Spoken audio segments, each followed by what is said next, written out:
Okay, well, just looking, Fastway Couriers Porsches now out on their warm-up lap, and Owen Evans from Auckland, the man who won the first two races, or the last two races of the series at Manfield just a weekend ago, out there on pole position.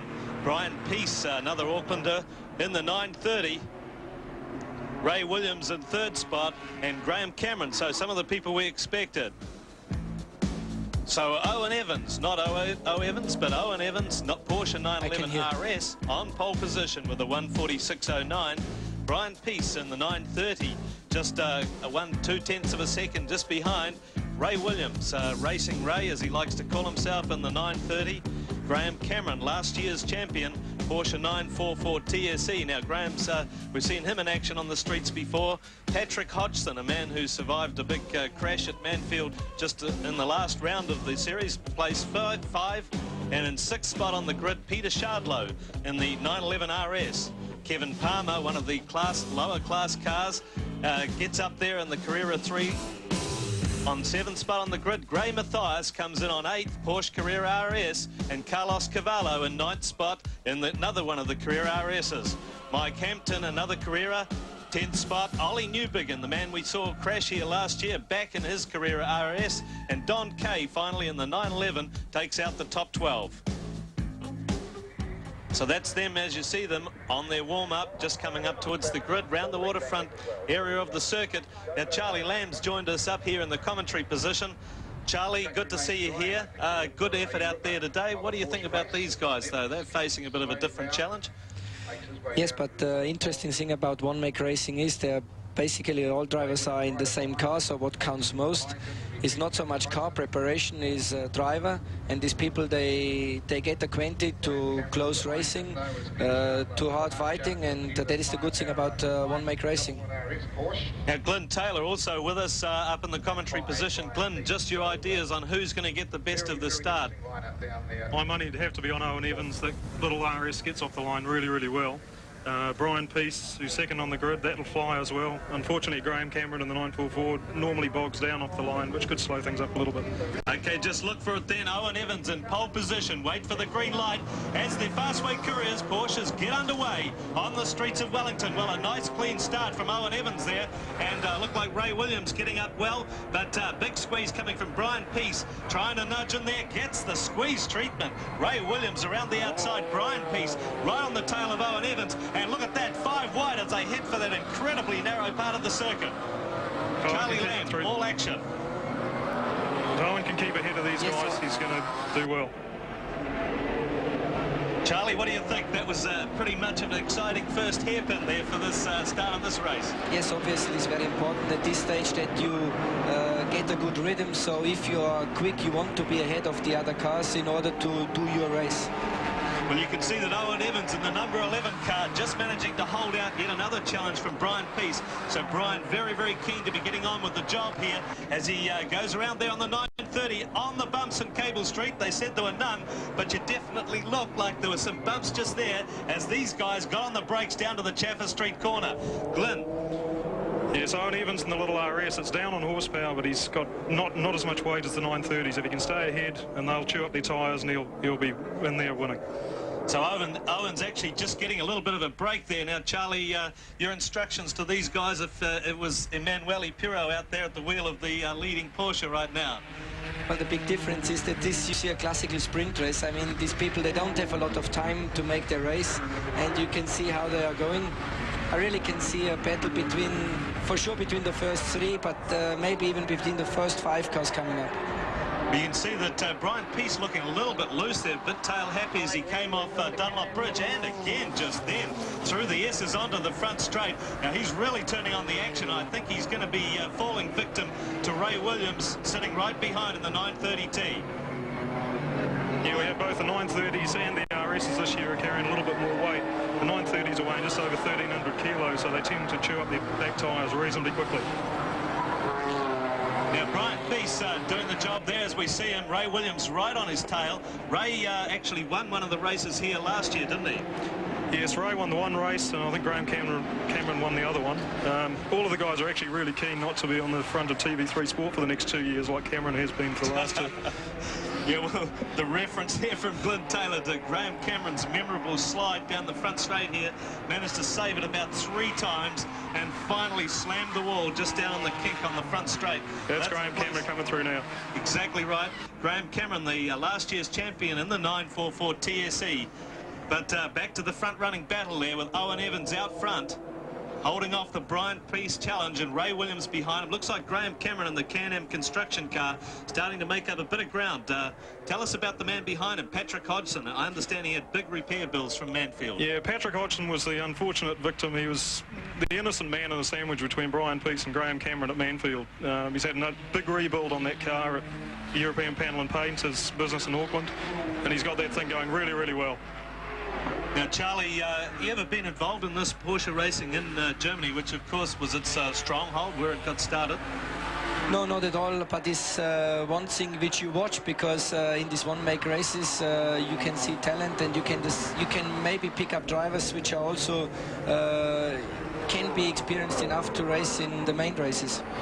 Charlie, what can you pick from just watching these guys at work here with this very close battle between the first 3 runners and now being joined actually by a couple more as Graham Cameron catches up?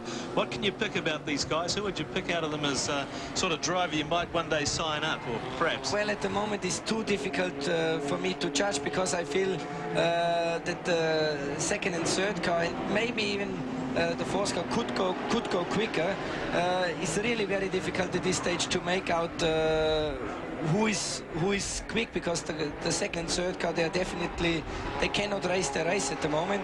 On the other hand, they don't have enough technical advantage to make it to the top.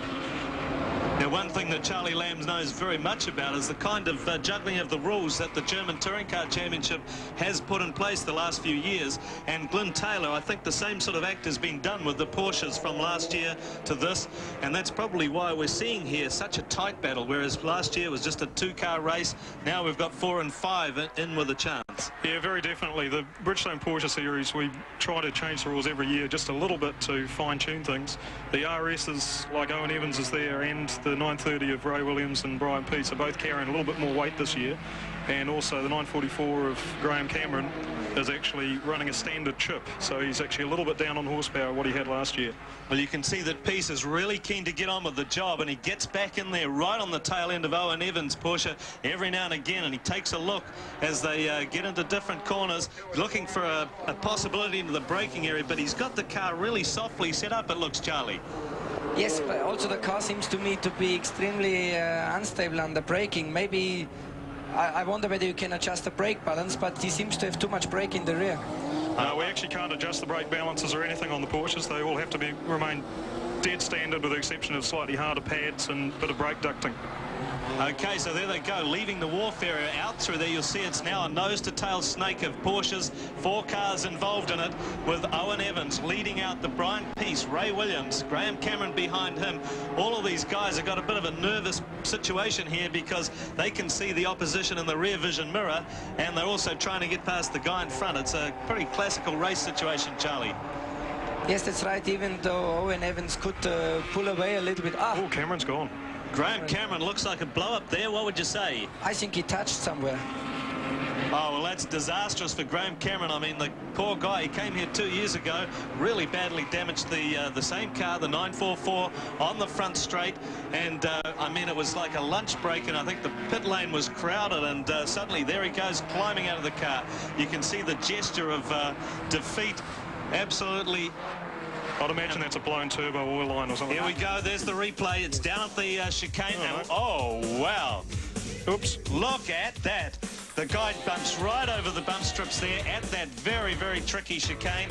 And the Iowa replay shows exactly. We couldn't tell what had happened, but Charlie, not a nice situation. Picked it. Well, I think he missed the turn in, and with these curbs, the way he hit the curb, for sure, there is more damage than we could see there. So like I assumed in the beginning, he touched, and definitely no way to carry on with this car. No, now look at this in this situation. I don't know whether the other guy's got any look of that out the rear vision mirror, but certainly Owen Evans seems to have gained a little more time on that, and he's heading with just another lap to go, another lap after this one, and definitely got a little bit of a break now on Brian Peace, who's really going to have his hands full, I'd say, with Ray Williams right on his hammer. Yeah, like I said before, the tyres are going to come into play now. Owen's tyres will remain pretty good right to the end of the race. The turbos will start to go off quite bad. Right. Now, Charlie, what do you think? Tactics here for Ray Williams to try and move through? Anything you'd be shouting in Emmanuel's ear? Yes. Also, I agree that the tires are an important role, and you could see that especially the rear tires, they are used heavily. And also, I feel that Williams was having a chance to make it into second spot, but well, time is running short for him, I feel. Well, I was waiting to see just if anything was going to happen there into the braking area at the end of Cable Street, because as you pointed out, the brakes looking a little bit loose on Peace's car, or looking loose under braking, but he looked pretty stable right then. I think he's driving very defensively right now. Yes, both Owen and Brian have got the advantage because they're racing in the big race as well, so they're getting a lot of laps around Wellington at the moment. Well, Ray Williams has certainly had a lot of time on the Wellington track as well, because he's been here many times. He's driven in the main race also in one of the... and Ray's having a lose. Wow, did he just grab that back in time? Wow, that was an exciting moment. Yes, it may be the decision in this race. So Williams is running out of tires, actually. You can see another slide coming into this short straight. And here we go with the Iowa replay, Charlie. Just look at this. He's trying to steer it out of there, and he just manages to do it. Wow. An exciting moment. Look at him. He's right back on the tail of Brian Peace around the northern hairpin as they go into the final lap. I don't know how he got back up there, Charlie, but that was incredible. Something must have happened also to Brian Peace, that he lost ground somewhere, which we did not see. And this gives Williams the second air. He sees his chance again, and as everybody can see, he's going for it. I think Owen Evans would be one happy man that he got to the front of this race. He doesn't have to worry about all this sort of drama going on behind him, and just hoping to stay out there, because the challenge is coming from behind. Ray Williams desperately trying to stay in contention, but I think Brian Peace getting away from him now as they head down Cable Street. And now it's our race leader. Looks like he's having problems. Brian Peace very eager to try and grab some of that and say, well, okay, Owen, but no way at all. Our leader still manages to hang on to that 911 RS, but just a bit of a loose moment there, Glenn. Yeah, Ray Williams loves getting it sideways. It usually happens right at the end of the race. He's a bit of a showman. Well, these guys certainly have turned on the fun for us here, Charlie. I think that if the racing back in Germany is like this, there's something to be said for these handicap systems, huh? Well, I also must say, until now, I enjoyed the race enormously, even though I think, well, up in the front, no, I mean, he cannot make it anymore. So I think the positions we see currently will be the position at the final of the race. Right through to the checkered flag. We'll have only got those the last corner to go as Owen Evans leads them onto the front straight to take the checkered flag from Brian Peace. That's the way it's been for most of the race. Go back to Ray Williams, and of course we lost poor old Graham Cameron down there on those curbs. Now, Charlie, those curbs are pretty dangerous, but I think the situation's still a lot better than the walls or the apexes filled with hard tyres and concrete walls as they were last year. Definitely, the way the chicane is made up this year, it has made the circuit a little bit slower, which is not a problem because it is slow for everybody. And the other thing, it is a better race corner now. And okay, it is dangerous if you miss the apex like we saw in the Porsche race, but obviously you have to take care and you have to be careful once you steer in. Charlie, thank you very, very much for being here with us. Glenn Taylor, the expert information, as we watch Owen Evans just warming down from that very, very good pole-to-pole win. Had the pole position at the start. Brian Peace and Ray Williams, you can see Ray giving the thumbs up out the window. He enjoyed his race too, and the guys will be heading back to the pits shortly.